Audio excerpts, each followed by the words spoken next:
check the posty post.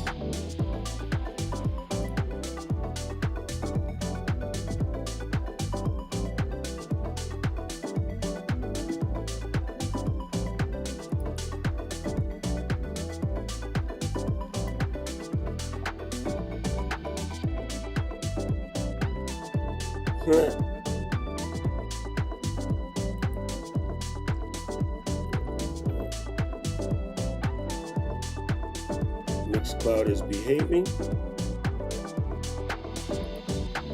Sometimes it, huh? No,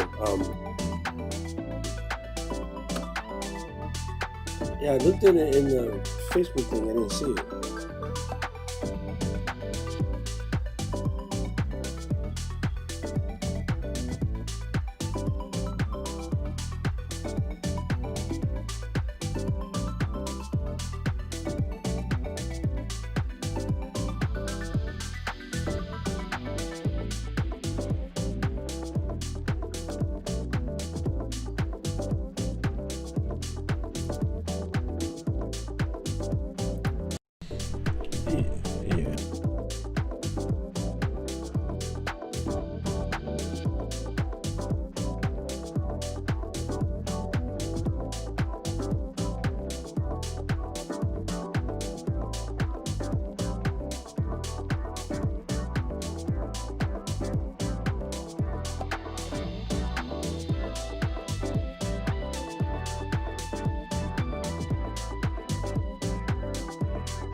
Yo, yo, edit. I have Skype muted, but you can still hear Scott. I went back to my grown-up mic.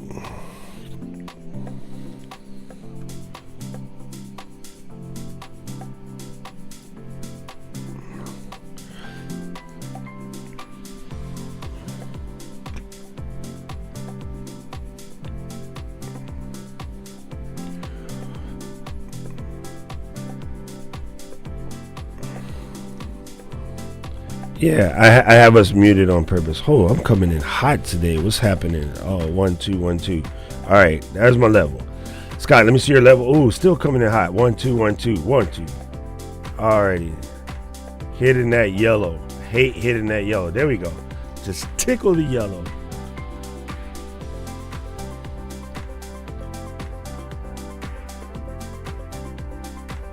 Yeah, just click it and it should work.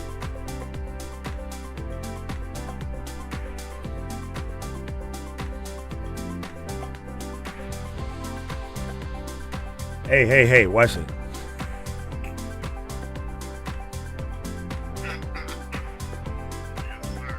Catching up to me. All right, we're pulling in Mike right now. Okay, you're coming in, so I'm going to dump this call, Mike. We'll be with you in a second. As soon as he ring you on the Skype. Equal is not. Oh, Brian got jokes today. Love it. Love it, love it. Love it, love it. Oh yeah, let me share this real quick. What's up, Patrick? Good to see you here, brother.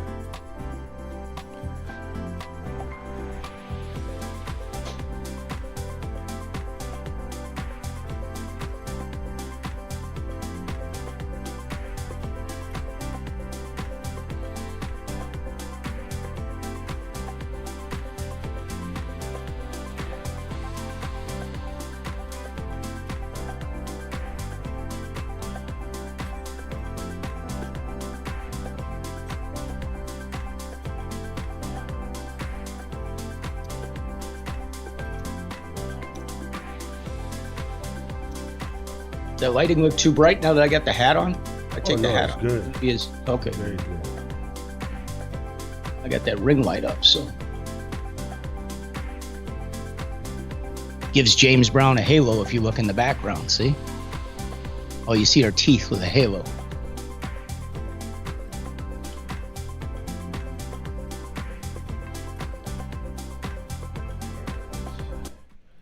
All right, gang. What we're doing right now, we're here. It's me and Scott. I'm Doc. Hey, what's up, everybody? I am Scott. Scott Smoking Silz, one of the original Hot Mix 5. Welcome to DJ's Live Streaming. I am joined by my man, Doc Rock, live from Hawaii. I am in Chicago, and we have got a very special show today because we have one of the legends of broadcasting join us, and he is another live streamer as well. His name is Mike Love, and we're going to join him in just a moment. One of the original bad boys from WGCI Radio. 20 years on the job at GCI. I had the pleasure of working with him. So as soon as we get him on, which should just be in a matter of moments, hope you guys are doing well. It's been an exciting week. Lots of stuff going on. Some of the markets seem to be going a little backwards. So live streaming will not be going anywhere, everybody. If you haven't upped your game yet, now's the time to jump in, and the playing field is pretty level, so you guys can get in on this as well. A couple things I think that's a misnomer. I think a lot of people think that like, oh, it's too late, and it's like, nah, bro, now's the time, especially because items like Cam Link's back in stock the first week of August, so they're at normal price now. Yeah, I know. I was lucky. I ended up getting one during the pandemic in the heart of it, and I got a refurbished one. But I will tell you, this is kind of weird. So I don't know if it's the Cam Link or what the deal is, but I have two. And I got this. Let me pull the box over here. Hi, Stephanie. So I got this the other day. I'm running two things. So I've got two cameras in here. I have this, which I paid like, I don't know, $30 roughly. And I have the Cam Link, which I got as a refurb. That's all I could get. It was like $99, I think, is what I paid. $90 or $99 for it. Actually, that's a killer deal. This thing actually works really well. I'm using this right now. I'm not even using the Cam Link. And it seems like the Cam Link I have to unplug and replug in almost every time. If I reboot my computer, I got to go unplug the Cam Link and plug it back in. I don't know if that's because I bought a refurbished one or if it's just the Cam Link thing. I'm not sure. Any thoughts on that, Doc? Yeah. First, Stephanie, my mentor over here, she says hey, that. Stephanie, what's up? She says that is the Amazon capture card any good? Actually, yes, it is. I tested one out. My buddy John LeBlanc, my favorite friend from Boston. I call him my masshole. He got one, and we tested it out in the studio over here, and it's actually pretty amazing. The color is a little different and stuff like that. So it's not as I don't know, color rich as the Cam Link, but then you also have to remember too that the Cam Link 4K, which is what I'm using, and then there's a Cam Link 1080, which I don't know which of the two you got, but depending on your USB hub or your USB interface, you may or may not have to plug and unplug it every once in a while. For instance, the one that's directly plugged to my Mac never does anything, never blinks, does nothing. The one that's plugged into my Thunderbolt dock, which is like a USB dock on steroids, it never does anything. But the one that's plugged into the USB hub, I do have to re-swatch it every once in a while, and that's because it's not getting the same power you would get if it's a direct feed. But the good thing about the Cam Link, even if you see one refurbished, get it, because it has 0 moving parts. So its refurbishment means they wiped it off and stuck it back in the box. Okay, now my understanding on the Cam Link, couple things. First of all, what you're looking at right now, I am not on the Cam Link. I am on the Chinese knockoff right here. Yeah. This is what I am running. Okay. It's sold under I think a bunch it's a of little names. greener. It's a little greener than the Cam Link. But again, I haven't had to plug or unplug this. It just seems to work, which I think is really great. Well, the reason why, Scott, I'm running is both of them that's- in the back of the iMac 27. I've got a late 2013 with 16 gig of RAM. That's the problem. No, because that's a 2.0. So that's the good thing about the Amazon one, or, it's sold under a bunch of different names. It's USB 2.0, whereas the Cam Link is expecting USB 3.0. So the reason why you're having better stability is because you're on an older machine with first generation USB 3, right? Whereas right now we're on USB 3 like Gen 3.1. So you're at your USB 3 controller might as well still be a USB 2 controller. So that's why you have better stability. Well, my question for you then, with regard to the Camlink, when I look at it in any of the software that I'm using and I pull down the drop down, it shows up as 1080. It does not show up as 4K, but I do know it is a 4K. It's because you only have USB. No, it's because your USB can't handle the 4. So if I went to, could I get any kind of a dock or anything that, not your kind of dock, that wasn't a pun, but can I get a dock or anything that would improve that and take me to a 4K? Absolutely. It's called the iMac from 2017 and above. Okay. So I'm ready to upgrade. I've been thinking about, honestly, I was going to do an upgrade. And I've got two MacBook Pros. They're both older. One is a 2011, but it's got an i7 processor in it. So I can't run the Camlink on that. I cannot run the Camlink. I have to just go USB. And my other one, I could probably run the Camlink on because it's a newer. But I'm debating. I want to get another MacBook or another iMac before they change the processors? Because if they change the processors, usually everything is jacked up in the music industry for about a year. Skip it. Forget that. Okay, see, okay. I don't blame you. I don't blame you at all. If I could hug you right now, I will hug you. Here's what's wrong. That used to happen. Why? Because it was the olden days, and that's how stuff was. We're at a whole different point in the game. Number one, if you're planning to buy a new iMac right now, sit tight because there is a brand new iMac popping out probably, I'm going to say September, October. Some people think processor. No, the new processors are 2 years out. Relax. Hold your horses. But the thing to know about the new processor, that's nothing to worry about either, and here's why. We're dealing with ARM. And when we switched to Intel, that was a gigantic leap for Apple because they had to recode everything. But that won't be the same problem with ARM. And here's the reason why. You have an iPad Pro. Now the iPad Pro is going on about 5 years old, or an iPad prior to that, and even the iPhones for the last however long, they've all been ARM processors. So we have had 11 and a half years of working in ARM. This is not going to be a new foray into them. They've been doing this forever, so they already know exactly what they're doing. And as far as the music software and stuff like that, they won't have a lot to do because nowadays we don't use the drivers for the music hardware that we used to use, right? Remember when Pro Tools and all of that stuff came out, we had to have special drivers, and we don't do that anymore. Oh, here we go. I've still got an old Pro Tools system in my studio, and I'm still running the Motorola chip because I've got one of those towers from back in the day, and that thing runs as steady can be. It's awesome. So I was almost thinking about buying a newer tower with the Intel processors in it, which would buy me some more life with that thing. Here we go. Is it going to work? Hey, what happened? We lost Scott. Hold on. Let me put Scott back on. I don't know how that happened. Welcome to the internet, people. Scott's probably talking to himself right now. How you doing, Mike? I'm good. What's up, bro? Good. Come back. There you go. Now you're back. Hey, now where's my buddy Scott? There's my buddy Scott, and we're in there. So it's me, Scott, and Mike's couch. Mike's couch. Welcome to Mike's couch. Or that's the casting couch for Mike Love. Hey.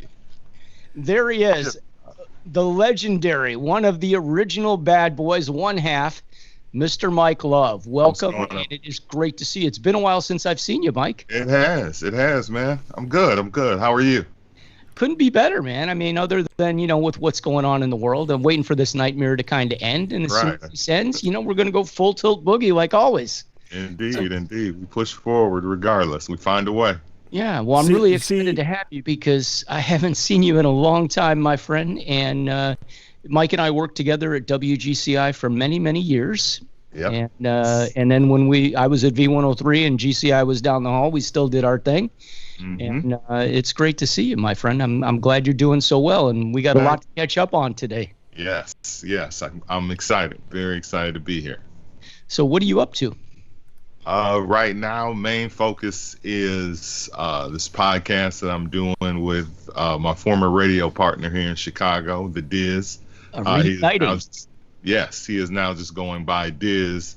It's been 13 years since we worked on the radio together in 2007.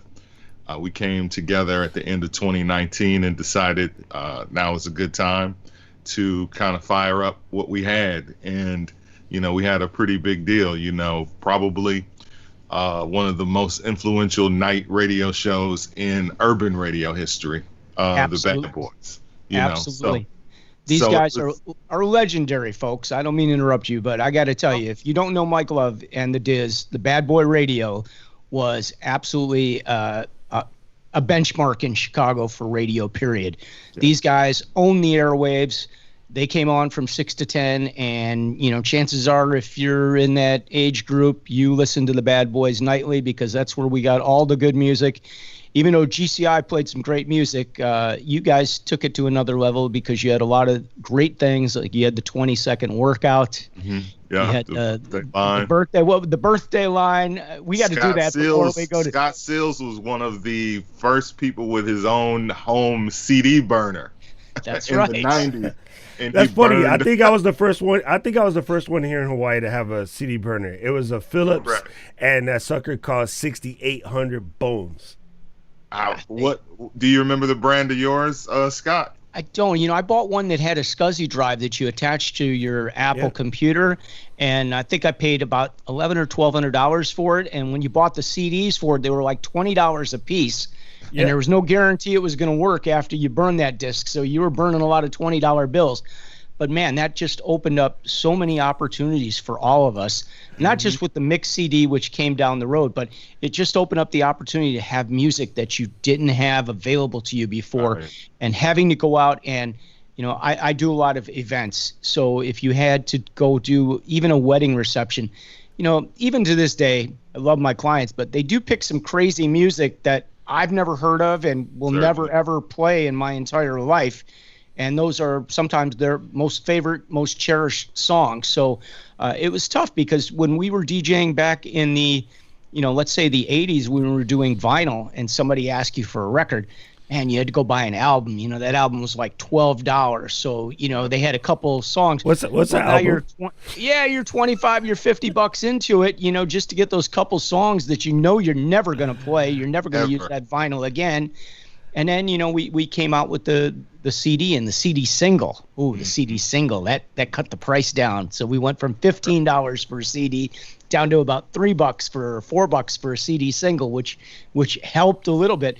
But then when we got the recorder, life was good because this gave us the chance to just, put like CDs together that you could take out and not have to carry so much stuff. Mm-hmm. We've all been reducing along the way. We started with the crates, and we all have the hernia surgery to prove that. That's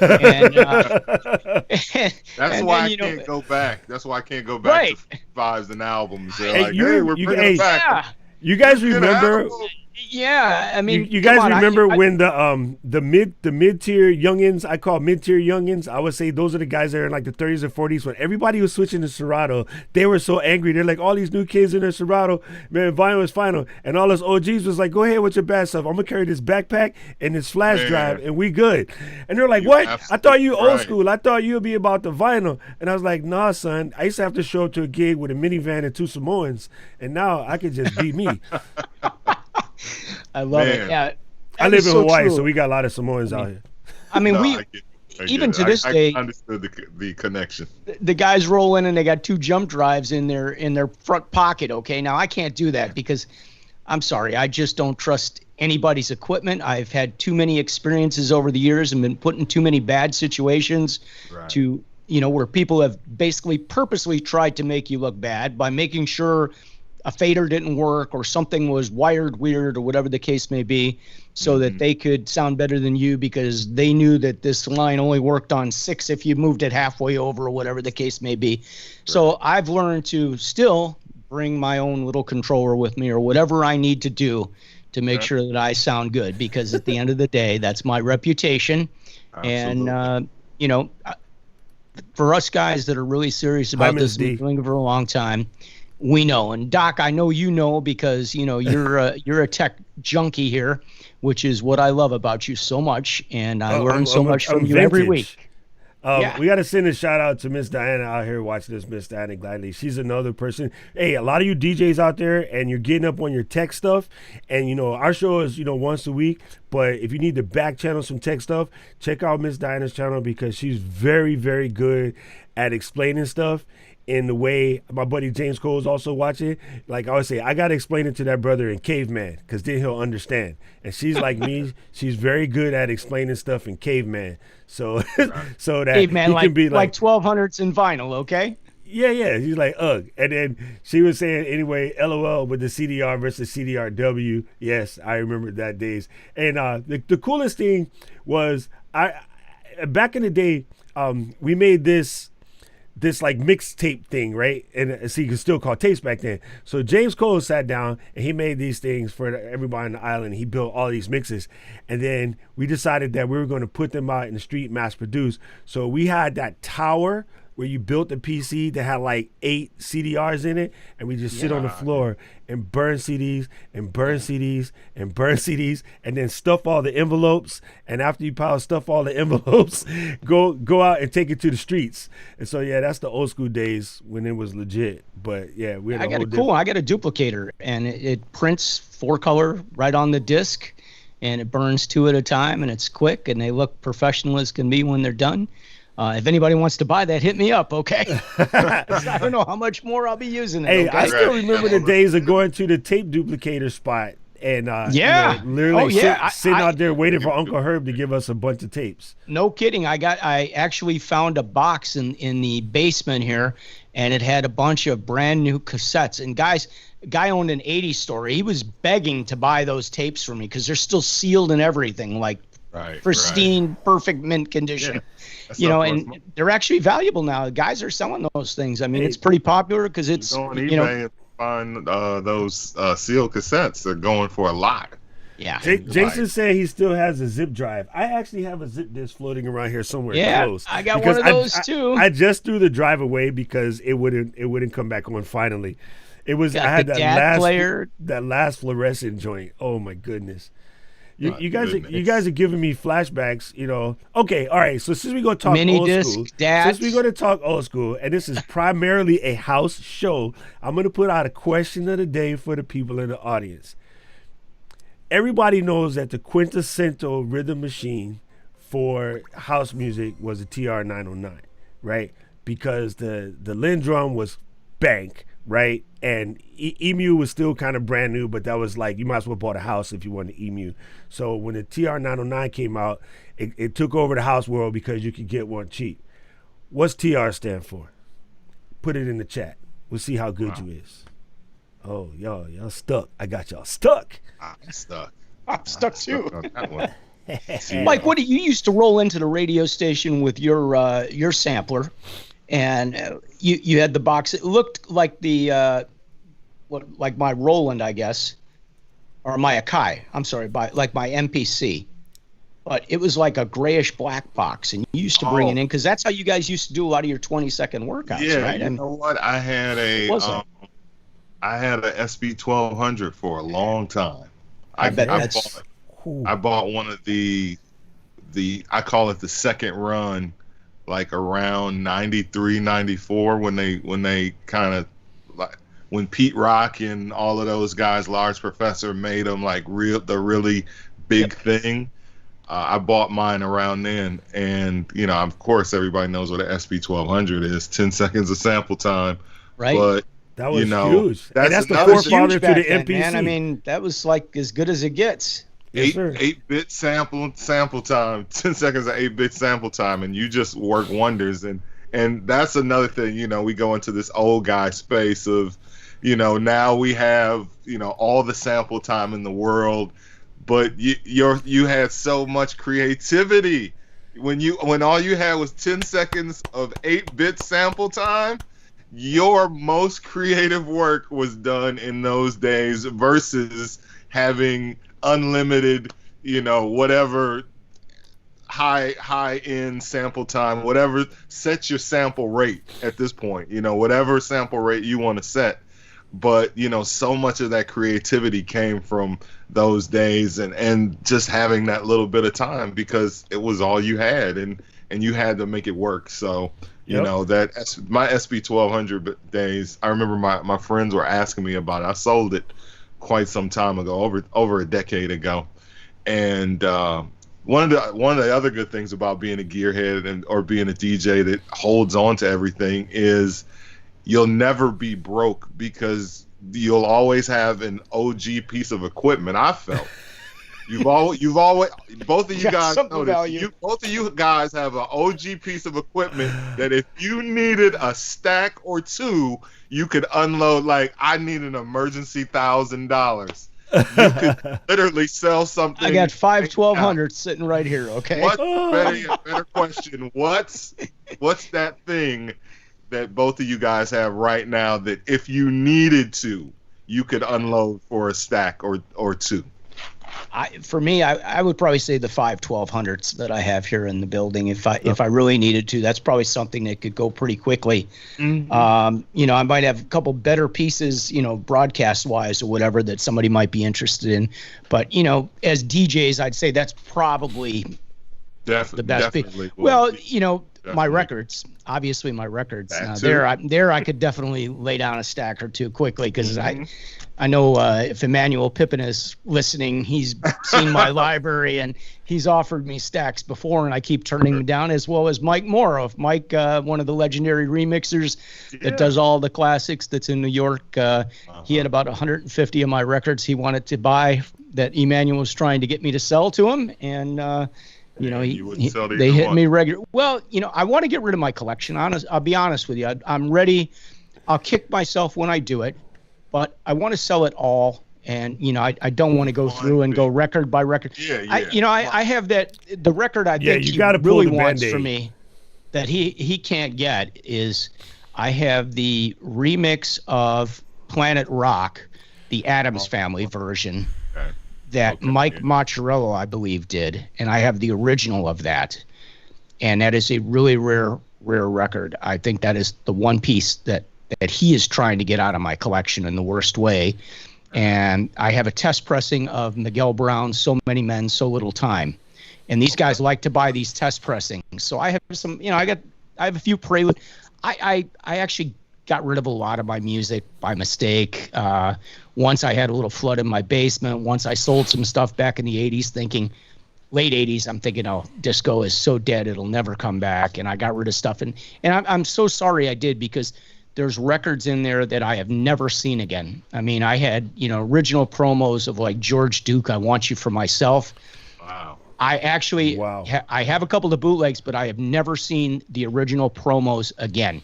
And I looked all over the country. I went record shopping when I was touring for 12 years. All I did was record shop when I had time down in all these different markets. So I found some great stuff, but there are things that were totally irreplaceable. And, you kick yourself for that because it's so much a part of our life and what we did. But the dust and keeping them, take a look behind me. That's just one. I got 3 more cases over, and then I got a back basement that's full. And I can't tell you the last time I put a record on the turntable. I have a couple turntables in my other studio, but I'm a controller guy. I like the controllers. I like the technology. So much easier. Hey, the 45 adapter, the 45 adapter that you would buy for a 1200 weighs more than my controller. Let's just get that straight. Anyway, to Mike's question, my piece of gear that I hold on to for dear life, but I know I should sell it before nobody wants it. I actually have, compliments of my pops, a Sony C800G. And for Mike folks, that's the mic that recorded your Whitneys, your Mariahs, your Michael Jacksons, your like Luther Vandross, like your Gerald Leverts, like all your OG Hall & Oates singers, right? I think street price on one right now is probably about $21K. Wow. Yeah, when it originally came nice. out, it was like I think it was like a $14,000 or $15,000 mic, but they're so rare and hard to get. It has a monster power supply. You know, it's all kind of like special Sony tube and circuitry weirdness and stuff that goes on. And so, I mean, it's a collector's piece, and it'll probably stay in the family forever and a day. But like Mike said, if some S hit the fan, that would be the one. And I gotta send a shout out real quick to James and Jason, because they both came up with transistor rhythm, which is what the TR stands for. And the TR 707 if you have money, 808 if you was hip 909. hop, and 909 if you was house. Now some of the house guys had money, so they had 808s. But then they would buy 909 anyway, because 909 just had that electric sound that it was a good combination of true analog stuff plus the sampled hi-hats. And why those hi-hats was so key is that was original sample sounds. And back then, you only got sample sounds in like a Linn drum. I mean, Linns were like, seriously, it was a house. It was like, 20, 30K. Or Fairlight. Your original emulator, which became Emu, and Fairlight, that was called the mortgage payment, and the only people had that was drug dealers that couldn't play any music whatsoever, but they just bought it because they knew people wanted it, and then Real Deal Studios. High-end, the super high-end studios. Well, I got to tell you a story here, because, you're talking about the microphones, and you can see my microphone right now. Do you know the history of this microphone, Mike? You probably do, and you don't even realize it. This mic, do you remember? It looks like your standard podcast mic, but it's not it. That's the OG. This is a Shure SM7. This mic is probably at least 40 years old. This was given to me when we were cleaning out everything at the old V103, when we all combined into one building, which became, the headquarters for all the stations. Right. We ended up throwing out so much gear, cart machines, reel-to-reels, you name it. Well, this is one of the pieces that they were throwing away, and they gave it to me. And this is the microphone from WBMX. This is actually a microphone that Doug Banks and Herb Kent and everybody else worked on. Wow. And I recently called Shure because I was was trying to make an adjustment. If you have the new SM7B, so if I show you this, the wiring is reversed on the SM7 from the 7B. I don't know if you can clearly see it, but this is in front and back. It's the opposite. And I went to turn mine to see if because it wasn't working well on the arm. Long story short, I dropped one of the washers off of here. And so I called Shure and talked to the guy, and we had a really nice conversation. He was awesome, and they'd like to have this microphone for their museum. He offered to send me a new SM7 if I wanted to give this one up, because it's got so much history behind it. So it's a pretty cool piece. And how does this sound? It sounds James sounds got jokes, good, right? Hey, James got jokes. I thought it was the newer version. If you look closely, you could see the patina. You see the difference in here, the patina. It's just from age, man. This thing is. I thought that through the war. I thought it was the new joint, but no, what's different is, the new ones sound fantastic, by the way. And if you was going to drop $350 on the mic, that's the mic to drop $350 on. But then you also got to drop another $100 on the cloud lifter. But for some reason, Scott's one just got that warmer sound. And I think a couple of chats ago, Jason, mentioned something about the new technology is dope, but it's so hard to replicate them old sounds. And even with cats and all of the plugins and stuff that people be bringing out, if you put the plug-in against the real deal, there's some folks out there that can tell you that you're just not going to catch that analog love. Not Mike Love's cousin, analog love. Analog love. Oh, I know that cousin, yeah. So, Mike, I got to ask you, you and Diz, you guys were legendary together, and you guys were two of the hardest working guys at the radio station. And I mean that because I was the production and imaging director for all the urban stations here, which meant I did a lot of the production and the all the drops and all the kinds of stuff that you would hear on the shows. But I didn't do much for the Bad Boys because these guys worked on all their own stuff. I mean, you came in, you did all your mixes, you did all your production, you did all your drops. You guys really had a well-produced show. You ran it. It was tight. And I think that's one of the reasons why that show was so successful, combined with the creativity of the two of you guys put together. And you guys dominated the airwaves for just years and years and years. Everybody in Chicago knew the Bad Boys. And if you wanted to hit a younger audience, under 21 years of age group audience, is that fair to say? Under 21, under 25? At that time, I'd say GCI, the stations weren't as niched as they are now, where nowadays a V103 is strictly a 2554 and a GCI is strictly a hip hop R&B radio station. Hip hop stations that have their niche as well. But I think back then, a GCI was like, let's just get, let's kill in all demographics. Let's kill in teens. Let's kill in 1834. Let's kill in 2554. So yeah, our lane would be by age group, by breakdown of show. So, your target was the younger crowd, but you had everybody too. 1834, I say we definitely dominated in that demographic in the time that we were on. But, to touch on what you were saying about all of our own production, which really came from us being DJs and, just trying to take what you knew as a DJ, putting things together, whether that was with the SP1200 or I think Diz had what was that piece of equipment that we had at 332 in Whipple's. I remember what you're talking about, and it was basically like a little like Pro Tools system, but it was in a hard drive recorder. I can't remember what that's called because I never used it. I was a Pro Tools guy. Well, I used it to record from time to time. It was that was a Kelly G piece. That was Kelly's baby. It was a hard disk. Yeah.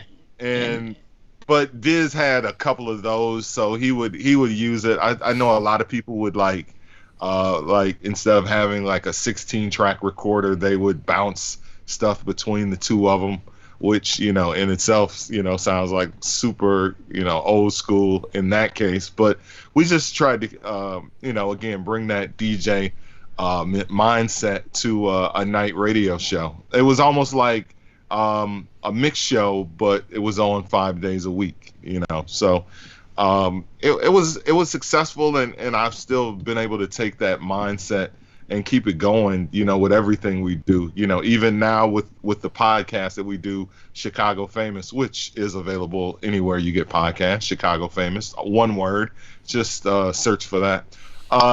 It's the concept behind that is just two guys who work together and were really great at doing radio are now doing a podcast, and just talking about the things that are going on in the world, the things that are going on in our lives.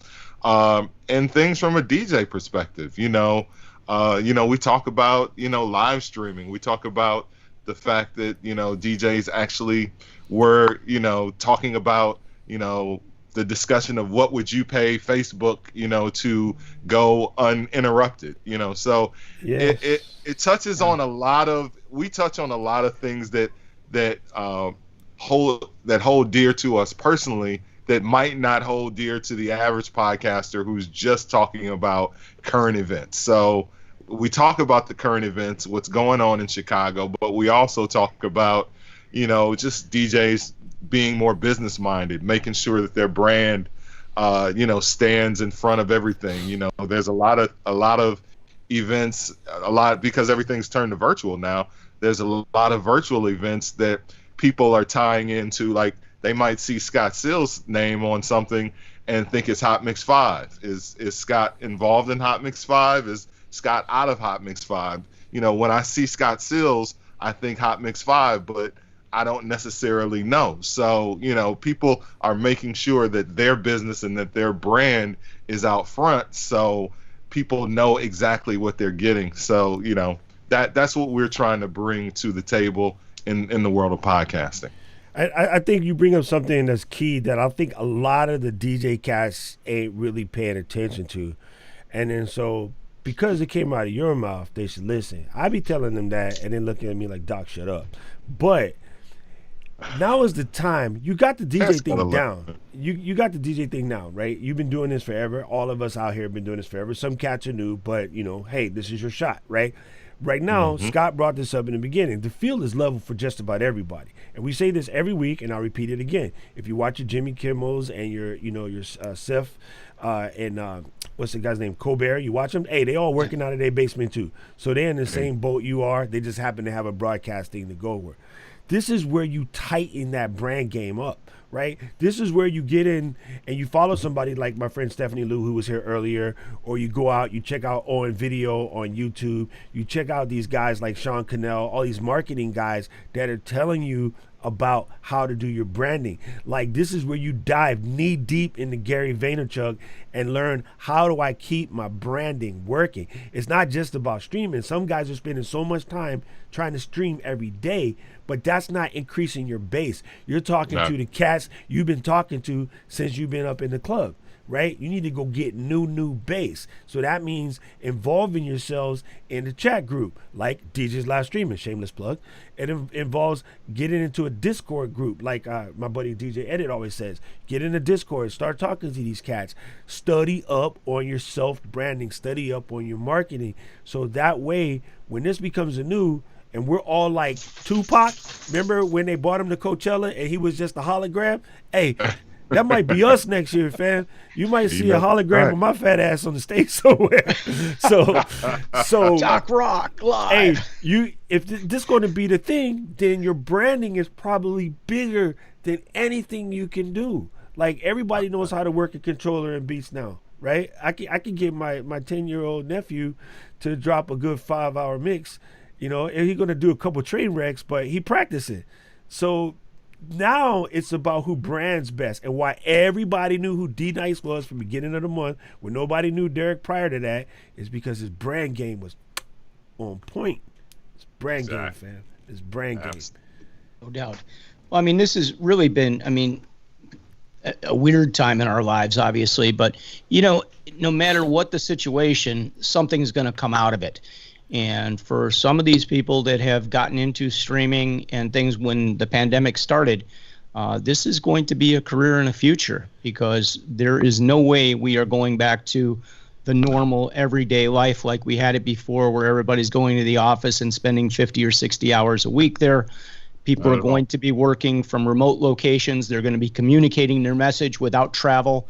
I personally see for my DJ business, I see not so much having office visits anymore. I don't know that I really will even need an office moving forward, because I think with the streaming, I can communicate my message as well, if not better, and well branded by doing it through the internet and through doing it through a live stream with a couple, privately, obviously. But, the only big question, I guess, would be the level of technological whatever they have. If they're not technologically savvy, and I've tried it with a couple of clients, they're struggling hearing something. They don't know how to set their audio. They don't know how to set the sound on their computer, whatever the case may be. That's probably the only drawback I would see in the future for doing some of this stuff. But man, if we could just open up, like the music portion, what would you pay Facebook? You're absolutely right with that, Mike.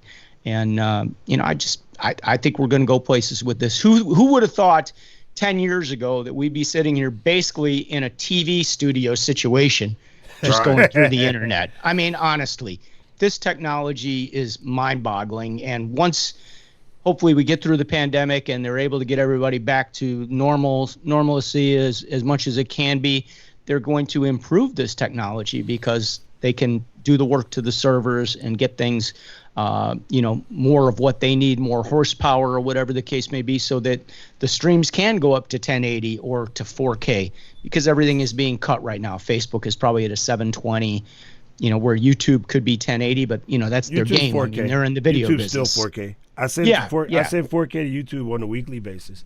I got a question for you, Mike. How's your email list game? Email is good. We're definitely once we came together as a brand, or reestablished as a brand, I should say, both of us separately had our email lists that we were working with, and we basically got together, combined that, thousands of names. I can't even remember the number, but that was very important for us as well, to get our constant contact game up. Is not only that, but the website and all of that stuff. So people have to be mindful of that. There's That's much the secret money, man. Nobody knows about. Yeah, people have. We've spent so much time on Facebook and IG and let me just put that out there. People are still checking their phones. If you can have something come directly, everybody's email comes directly to their phone now. People are checking their email from their phone. So if you can have that kind of access where you have something go straight to a person, and you can see who's opening it, when they open it, and all of that other information, that's gold. So again, that's on the branding and staying on top of your game. Yes, and so the key here is, like, if you got your email list on point, right, then what happens is you can do that private Zoom where you can't get kicked off because, you ain't out there. You just private, right? So nobody knows, right?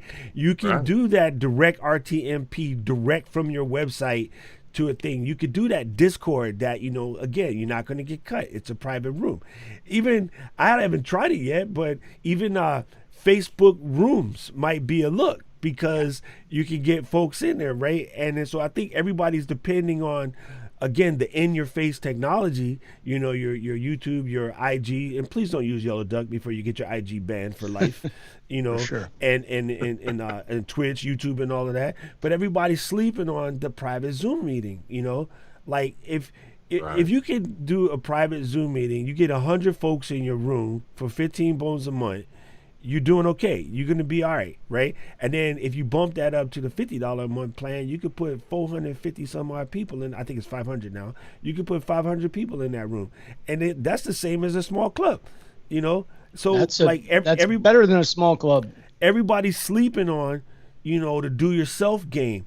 But we came up as the do-yourself cats, Like, that's how we did it, right? I look at my boy Toma, and he's like, "Yo, I want to spin it." We're like, "All right, cool. What you got?" We went to his house. He had the realistics and that realistic mixer with the knobs. Hey, he one of the best DJs in Hawaii today. So, hey, from dropping 2 quarters on top of your joints to taping things up to makeshifting wires when we didn't have the white wires, or like my buddy James pulling like 16 tracks out of a Porta 2 because we were bouncing tracks. Like, we were the original do-it-yourself cats, right? I like to hearken into my Jamaican sound system lineage of all the speakers from all the houses into the middle of the street connected to a useless bunch of amps, and then shaking the reverb to get that boom, bacla, you know what, man? Right. So, guys, you got to get in here, man, and take the victim mentality, get it out your mouth.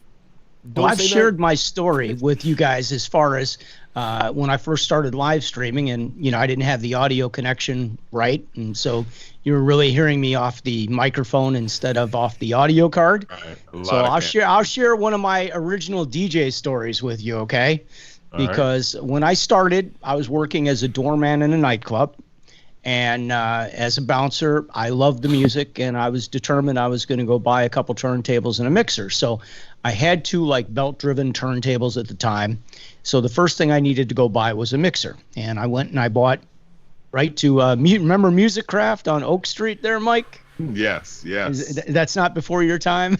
I remember that. I went there and I bought a Clubman, which is the same mixer we had in one of the clubs that I worked at with Kenny. I was like Footloose and Fancy Free. So it was a Clubman mixer.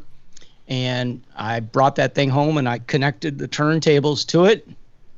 And I'm like, this doesn't work. What's wrong with this thing? It doesn't work. Little did I know that you needed to connect it to the tuner or the amplifier, okay? I didn't even have the cable for it. I had to go back to Music Craft and tell them, this thing's not working. And they had to tell me, well, you need to connect it to the amplifier or to a tuner. Right. I mean, we all start in weird ways, okay? So that was my start off. I was not not knowing all the technology, just like we don't know now. We're learning all the time. And, that's the big thing is for, everybody to keep growing. And I really do believe in my heart that this is an opportunity for people. If you guys get in on this technology now, this is definitely not going away. And I think you're going to see a lot more jobs opening up to people that, even if you're not in, on location for some of these companies, just to be able to run the technology for them and make things happen, to make these management people or CEOs or whatever the case may be look better, sound better. Because as I say every week, I am blown away when I watch all these interviews on TV. They're getting better. Yes, they're getting better. But all we see is a bookshelf in the back of them. Everybody's got a bookshelf now. Everybody's got a bookcase. Everybody's got a ceiling. And everybody's got a ring light. And yes, you could see both ring lights in their eyes because they just don't know how to use whatever they've bought. And again, I was blown away by all the high-paid talent, the $1 million talents that were out there that had nothing in their home when the pandemic started. The audio was bad, the visual was bad, everything was bad. It's like, really, did you not pay attention to anything over the last 20 years that you worked in the broadcast business? Because you should know a few of the basics, like, maybe throw a carpet or a few towels or something or a blanket down to try to like kill some of that reverb in the room or whatever the case may be. But, we saw that for a long time. And I think the company's probably finally sent the engineers in, whether you get COVID or not, go fix that stuff. Because I'd watch the Today Show in the morning and they had a piece of plywood with blue on it in the back behind Savannah at first. Then they tried to get like a bootleg video of the plaza with the flags waving, and it'd be storming and yet the sun was out. So you knew what they were doing. And then they switched studios and switched and it's gotten better and better and better. So in 4 months they've developed and they've learned from this, and they're going to be better at it, just as the DJs have. We've seen guys go from no audio, basically coming through the microphone like myself, all the way up to these really sophisticated green screen setups. Now, you guys are doing some live streams. I've seen you on the air, Mike, doing live streams. Tell me a little bit about your setup and what you're doing. Well, I'm still keeping it extremely basic. I'm kind of like the like the OG. Like, so when things went, if I remember correctly, they went from like turntables to CDJs to Serato. So I'm like the guy who's on CDJs and isn't ready to go to Serato yet. So but I will say that I like what I'm seeing as far as you guys set up and your cameras and microphones. So I'm definitely taking mental notes on that. But when it comes to just a live streaming mix, I'm going old school. I've got my iPhone, I've got my iRig HD. I plug into that. I went out and shout out to IK Multimedia, who absolutely killed the freaking game during this pandemic. I bought the iRig, the booster, the thing that keeps your phone charged. That was the thing, is like I have an older iPhone, so my phone could only hold a certain level of charge. If you got an iPhone, you know that iPhone, as soon as you start installing those updates, then it starts dragging down on your batteries, dragging your battery. You have less battery time. So I take my my iPhone, I put it on a mic stand. I point it in a good direction. I'm feeding, Scott has been on a couple of my live streams, and that was one of the funny things, is that people didn't know how bad audio was with the newbies until they came around to us OGs who had already been streaming into our phones, for the last 2-3 years. So it was funny, like once COVID hit and it hit hard and everybody started going live. I mean, new cats that had never had no idea how to even go live. They were where we were 3 years ago. What Scott was saying, I used to sit my phone by the speaker and just play, but some of them were so new and so bad that they didn't even have, at least Scott had a good idea of acoustics and where to set a phone. So when he sat his phone by the speaker, it at least sounded good. He wasn't across the room like something like, wait, where's the speaker? So I'm still going straight into the phone. I did download OBS in case I want to try some of that. But another thing is a lot of the good cams have been on back order. It was really hard to even get any piece of equipment that had to do with streaming or live streaming. I could have, and you guys tell me if I'm wrong or if I should have did this. So my daughter, who lives in this house like maybe a quarter of the time, she's one of my adult children. She has an old cam. And I went up to her room and was like, hey, do you got an extra cam? I mean, she's like, a nerd kid, like probably ran through, 100 cams in her time. But she has one upstairs. And she's like, yeah, I got one, but I'm using this. And in my mind, I'm like, you're only here a quarter of the time. Like, maybe if I took, but I didn't take, I'm big on, if you're a DJ, that's another thing. If you're don't touch the equipment. Right, don't touch. Hands off. Bam. So in that respect, you don't touch their stuff. But I was kind of like, fam, you're not even really using this. Everybody's a guardian. When it's set up, don't touch anything. And you guys remember the guys would come in and put the mesh grills over the compressor in the club so that nobody could touch anything. And then we all figured out ways of sticking something in there to get a little bit extra volume. Or mess with the compressor if necessary to get it in there. Yes, screwdriver. Yeah, our son guy was famous for them Rima sounds. Damn you, was famous for them stupid grills trying to block us out. And I remember getting the freaking that quintet screwdriver so you can get it open. And like, look, I'm gonna fix this mess. I'm gonna get a little bit of extra BS to fill your soul. Mike, are you PC or Mac? I'm a Mac guy. Yeah, he's a Mac. So we're on Ecamm. So I would recommend that you look at Ecamm if you get a chance. That's what we use, and it's really so like OBS is pretty complicated, in my opinion. Okay. This is really like easy. Like put the key in and drive the car. You don't have to wire the car. And you can use your build iPhone as a camera beforehand. What's that? I'm telling him that if you just want to use your iPhone, you can use your iPhone as a camera. You literally the extent of getting your iPhone to use as a camera in Ecamm is take this very expensive cable and this phone and go like that, and it's connected. And if you want to be even better, wire it through the Ethernet cable. So you buy a connector that allows you to go Ethernet to your phone, so that you have a better connection. Your Mac. You can't Ethernet a phone. You mean to your Mac. That's how I started. I was running. I know what you guys were like, you went from like whack audio to like a 3-camera shoot in like a week's time, and it's CD quality. Yeah, bought a couple Ethernet cables, wired the stuff up. No longer had to worry about everything dropping out. So multiple cameras, the whole 9 yards. And then I had a Sony A6300, which is my camera that I take around to events to get some promo pictures.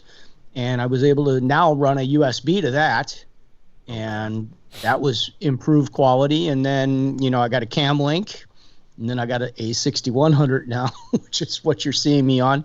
That gives you that nice blurry background in the background. That's from the Sigma 16mm lens, which is pretty cool.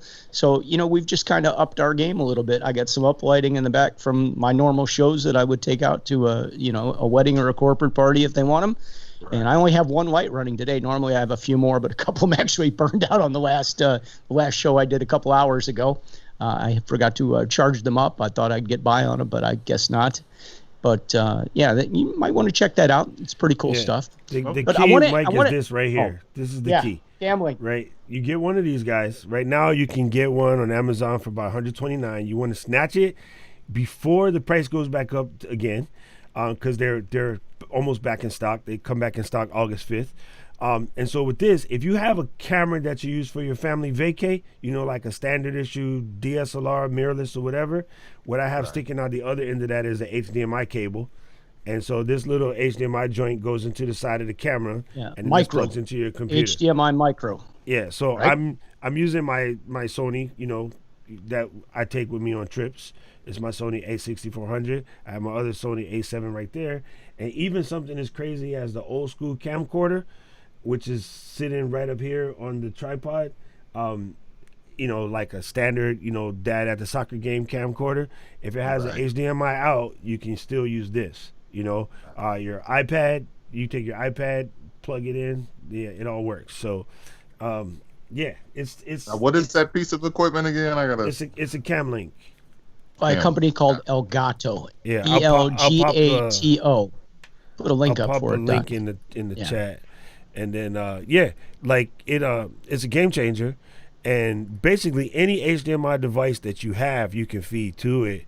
So, I mean, not that you're going to, but if you feel like playing Call of Duty and streaming it, you plug that sucker into the back of your Xbox or your PlayStation and the game on. But even if you have a GoPro will look great. If you put that Cam Link on there, it's a winner. And you can go for the wider shot. You don't have to go with the widest angle for the shot, but maybe the mid shot or literally have a GoPro. That's all you need. You're gangster. That with the Cam Link, you're good. You're golden, man. Just get that HDMI to HDMI micro cable, and wait, your wife won it. How did she win that? My wife won this at a holiday party like 5 years ago. It's a GoPro 4 silver. That's how old it is. Perfect. It'll work. Right. It will work. It'll work. Yeah. I just want to know why you still got it in the box, though. Yeah. Because I'm a DJ and we keep stuff in the box. It's video. I'm an audio guy. Hey, I got some Funko Pops up there that's in the box, but that's different. That's different. They're Funkos. Right, they're not supposed to come out. They're not supposed to come. Hey, my niece all the time, Uncle, how come all your toys is in the box? Listen, kid, if you touch that box, I will hurt you. Yeah, you got to get them out of there because that's the first thing they do is like, oh, it's in a box. Let me pull it out for you. Yeah, it's a toy. Break the seal. Yeah. So and my wife was never going to use a GoPro, so she gave it to me and was like, here, take this and do something with it. So I've known, and actually, watching all of the live stream videos, I've actually heard about this. And I was like, well, that's going to be the way. It's just waiting for this because that piece hasn't been in stock, as you said. Mostly everything that has something to do with live streaming or streaming, the Cam Link has been, either very expensive or really hard to find. So that's definitely going to be my next purchase. So I want to change the subject just a little bit, Mike, because, you guys, you and the Diz as the Bad Boys worked for 20 years together at GCI, and then you guys had separated for a period of time, and I know you each went on to different radio stations. What got you guys to come back together, and how's it working out for the two of you now? I mean, you guys have a lot of history together, and, it's been a partnership for a long time. You know what? One of the things about what we did in the city of Chicago is no matter where we went separately, because, we hadn't seen each other or worked together in 13 years from 2007, as I said earlier. But people in Chicago or people that have listened to our show are always going to connect us, One of the most asked questions of me has always been, who's that on the birthday line? that would be first, and second would be, do you still talk to the Diz? So it was kind of like a history that we just could not get away from, and it was really time to say, instead of us running away from it, for us to embrace it and get back together. Yeah, let's get back together. It was just like an old, like some of these your favorite old bands that you're like, why do these guys not like when the Eagles got back together in the 90s, it was like hell freezes over. And really it was like there was so much bad blood and that they just could not ever see that working again. But they sat down and somebody ran the numbers and it's like, let's look at these hits, all of these songs and all of these tours that you guys have, like the second most highest selling albums, other than Thriller. Why don't you make that happen? So certainly we're not the Eagles, but Did we get behind the music on the Bad Boys? Certainly not, if we did it locally, but it was really that kind of a mindset. It was just me reaching out to him. And at the time I was still at 106.3. I was doing a morning show. And I think that I'm always looking for the next thing, like what's going to be next. And, radio, terrestrial radio is always, here today, gone tomorrow. You got a job today, tomorrow you're out on the street. One of the things they tell you, Scott, it is like, do every show like it's your last. It's your last. That's right. Because one day it probably is. and what was weird was that ended up happening to me like maybe 2 months, a month and a half after I reached out to Diz, was that I got canned. I got let go from my morning show. And I was like, oh, this thing that I'm doing with Diz is what it was like, a higher power, a God moment. It was like, oh, this is what you're supposed to do because you reached out to this guy to get this show back together. And it just really was like, let's start out with a podcast and let's see where it goes from there. Let's do some live streaming. Let's do some DJing. And again, this is end of 2019. So, pre-COVID everything. So, the sky's the limit. And, coming into 2020, possibly doing, events and things. And we still have been able to, get out. We did a census event recently, right after, the state of Illinois moved into the fourth step, which now they're, going back again. But there's no control over that. All we can control is what we can do. And things like merch and things like the podcast. And just, again, you guys have said it while we're sitting here. We have the same opportunities to look just as good and sound just as good as Trevor Noah, as Jimmy Kimmel, as maybe better than some of these guys sometimes, because I've seen some of the quality on some of the people's work. Trust me. Right. So if that exists for everybody, if the playing field is now completely even, why not take advantage of it? So it's doing live stream mixing, it's doing your digital radio stations, it's creating the new radio, because terrestrial is what it is and they're going to be on whatever it is they're on. But I've said this for years, there's a lot of people my age, I'm in my 50s now, and a lot of the OGs that did radio, terrestrial radio, they're always going to be looking for another terrestrial radio job. And that's such a waste of your time and efforts when everything that you need, your following, your brand is right in front of you. And it's just really, so it's kind of like to something that Doc was saying earlier. All of this technology exists and it's all here for us to just reach out, grab, and pull our brands in. But you also got to remember there's a lot of, we're all over 50. So there's a lot of guys like us. You two are more technically savvy than I am, and I'm pretty damn technically savvy. I'm the guy that I tell people I taught my kids the internet, not the other way around. So I'm pretty technically savvy. I don't have any kids to teach. That's my problem. See? So you have the internet, sir. So I get to keep the internet all to myself. Hey, Scott Silz, you've got children. Trust me. You have a whole page of people who are following everything. Yeah. So, yes, sir. But my point was simply a lot of old cats really are afraid of embracing the technology. Yeah, so as long as University of YouTube exists, Mike, man, there ain't no excuse, folks. Really, like I'm a technical person, right? And I've been doing YouTube videos forever, but like my streaming was playing around here and there, here and there, here and there. I've been playing around with OBS forever. I guess I shouldn't say that. I have been streaming a podcast every Friday for going on about 12 years, and prior to that, that was on AOL. But again, we were using this, old school Logitech joint right here, so it's like, it's been a minute, but not like the way we're streaming now. What I'm doing now with the live switching and the eCam and all of that, I started in late March because I just happened to see my friend Stephanie, who was here earlier. She popped up on something on my YouTube feed. I watched it, and then she was like, yo, if we get locked down, everything is going to be a lost string. Now, you notice I said we were at if we get locked down. And then I was like, when we get locked down. I was like, oh, run. You know that AWOL Nation song? Right. Run.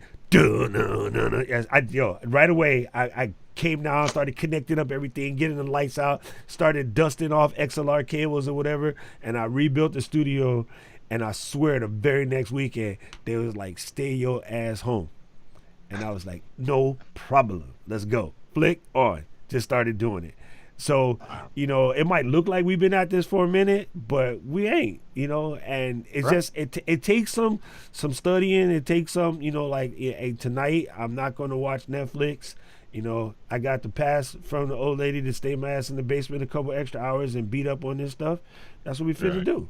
And then that's why we're here right at this moment, And I think a lot of cats, they just thought like, oh, I can just buy this, and flick a switch. And yes, technically that works, but that don't work. You got to do something, You got to do a little bit of tweaking. And then you'll get there, though. I mean, you got Mike, halfway there. We'd love to have you and Diz on this show together. Would that be doable? Would you guys be interested in? Absolutely. Okay. All right. So you got to give my man Diz a message for me, okay? I will. Tell him I want my Micmac records back. You know exactly what I'm talking about. Tell him I want those Micmac records back. Always have these random in the hallways, these random conversations about Micmac records. And then they would throw out like Johnny O. And Neither one of us would play a Micmac record, but exactly. Yes, that's what we've always teased each other over. So we've teased over freestyle because we're both house music DJs. But oh man, I played. Hey, I love Susie Q and Johnny O and Cynthia and all that stuff. There's good stuff. On that level. Yeah. Well, I am so glad you were willing to take the time to join us. We really appreciate it. Can we go out with one thing before we go? Could we do the birthday line on this show, please? Our bro that doesn't know. Are you? Am I going to pitch and you're going to catch, or am I going to do both? You pitch, I'll catch. I'll be the receiver on this one. I hope I remember how, but yeah. It's pretty simple, pretty basic. Who's this on that birthday line? It's Scott. And what's that number one zodiac sign? Aries. It's Aries. And is today your birthday? Yes, it is. And how old are you on this day? 21. Go, Scott. It's birthday. Go, Scott. It's birthday, Scott. Where you from?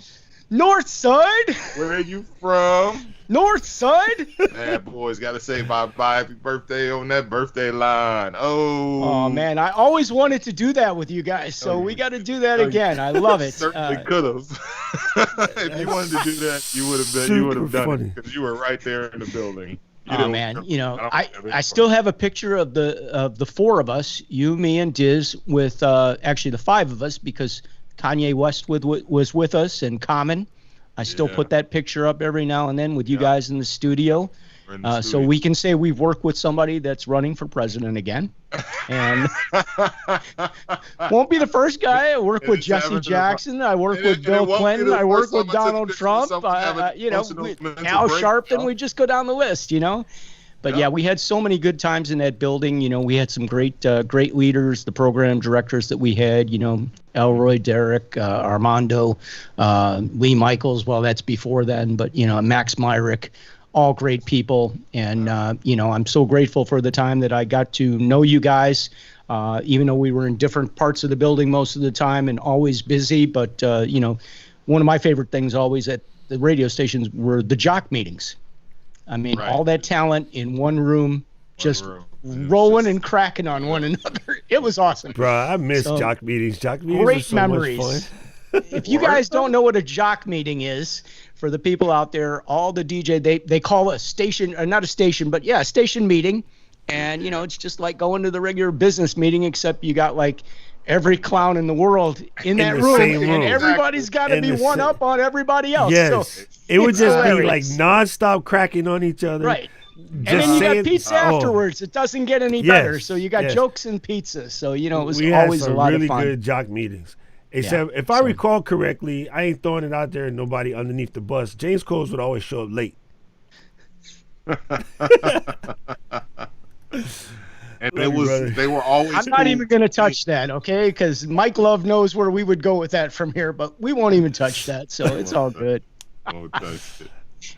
But anyway, it was great to see you. I'm glad things are going well. I'm so glad you guys have reunited. It's really special for you guys and for the people of Chicago, your fans, and I know you have so many. Everywhere you get podcasts. Give it to them one more time. Where are they going to get a hold of you guys? Chicago Famous, one word.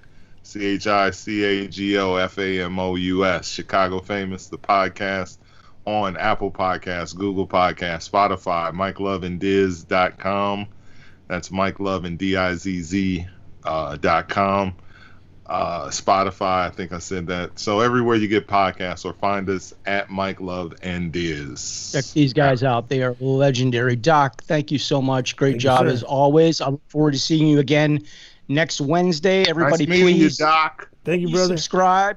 Hit the notification bell. Have a great week. Love you guys, and we'll see you next Wednesday. Peace. Peace out, folks. Yeah.